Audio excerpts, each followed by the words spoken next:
Sveiciens visiem! Šobrīd mēs esam autopiegāde LV salonā.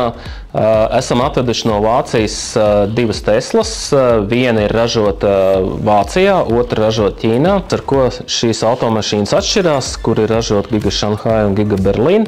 Tātad, kā noteikt, kur ir kura? Ķīnā ražotām automašīnām šasīs numurs sākās ar burtu L.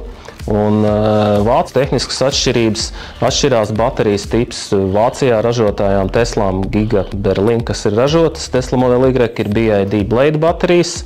Ķīnā ražotajām ir Katla koncerna baterijas. Runājot par atšķirībām abām šīm jaunajām Tesla Model Y automašīnām, no eksterjerā mēs neredzam būtiskas atšķirības. Parasti tiek runāts par ražošanas kvalitāti, par savienojumu vietām, bet šeit viss ir savās vietās, gan vienai, gan otrai.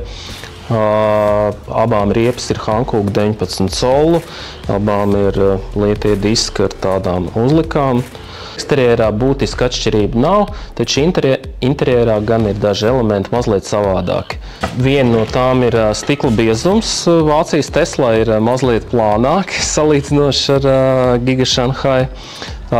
Polsters, kas roku balstiem ir Vācijas Teslā, ir nedaudz mīkstāks. Un sēdekļi Vācijas Teslā ir tādi stingrāki, varētu teikt sportiskāki, notur tā stingri savās vietās, kas sēdi, tu esi stingri nofiksēts. Savukārt Ķīnas Teslai tu jūties mīksti, ērti kā dīvānā, nejūties tik sportiski. Tie ir tādi nemanāmi sīki elementi. Mūsu gadījumā Vācijas Teslā ir koka apdarstas panelis, Ķīnas Teslā ir vienkrāsains balts. Un attiecīgi gaismgurē ir interesants elements. Ķīnas Teslā šis posms pretī tā ir no tekstila, Ķīnas Teslā tas ir no plastikāta, no plasmasas. Un attiecīgi jostu atlaižot, Ķīnas Teslā ir varbūt troksnīts, kaut kādi graboņi, Vācijas Teslā tas būtu maigāk. Tad vēl ir atšķirība bagāžnieku nodalījumā. Bagāžnieku nodalījums ir pēc dimensijām.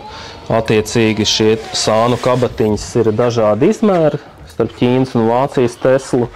Vācijas Teslā ir kravas fiksātori, kur var atsiet kaut kādu priekšmetu, lai viņš stingri turās. Lūk, te mēs esam pie Electrum Drive, pie ļoti ātra uzlādētājas 160 kW